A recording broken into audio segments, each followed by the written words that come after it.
So the model here is what we would call a dedicated interprofessional practice clinic. It was set up to provide interprofessional practice and free therapy for the children in the school, so it's got a dual use. We provide a framework for the students. It's a student-led clinic.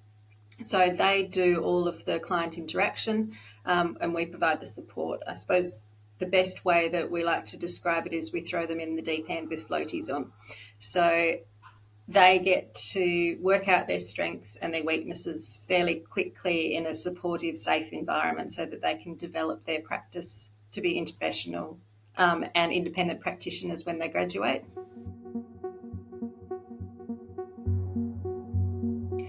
So the students are the service.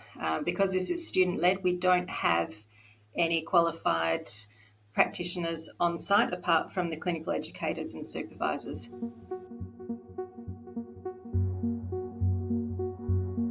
So it provides a holistic service for the children at the school. It provides a close the gap service where the children don't need to leave a school environment. They don't need to attend extra clinics in order to get therapy, which can be a problem with public and other external services. It also provides a really good opportunity for the students to see what other disciplines do, what their scope is, the extent of their practice as well. So how, when they're out in the community or when they're out in the hospital, they can work out, okay, my client has these issues, I need to refer them to this discipline. So we have a clinic coordinator on site every day of the week, well, Monday to Friday, 8 till 4. All of the students only do therapy on site while there is a coordinator here. We also have the clinical supervisors who are accessible to the students during their entire placement, but they are also on site at certain times to provide direct supervision and support.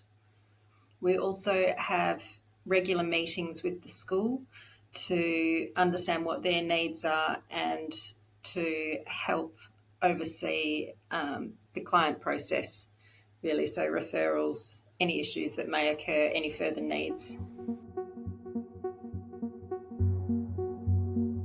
I think the simplest form within this model are combined sessions. So very few children have developmental delays in just one area.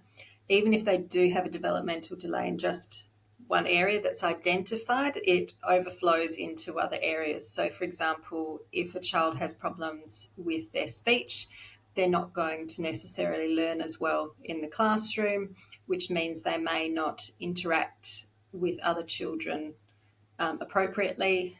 So emotional regulation might be a problem. So we start getting multiple disciplines being involved.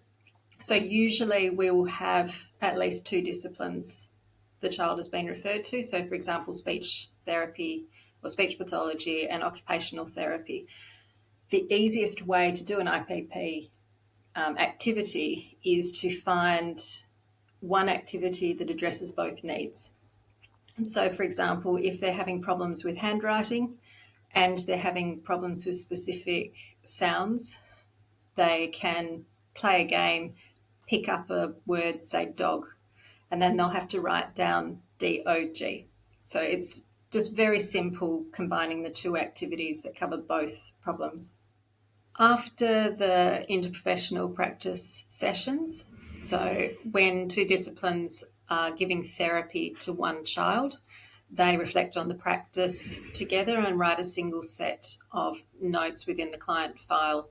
Usually it will use either SOAP notes, what they did, what went well, what didn't go well, and what they will plan to do next time. So they collaborate, and then one person will write those notes saying this other person attended, but we did this activity together.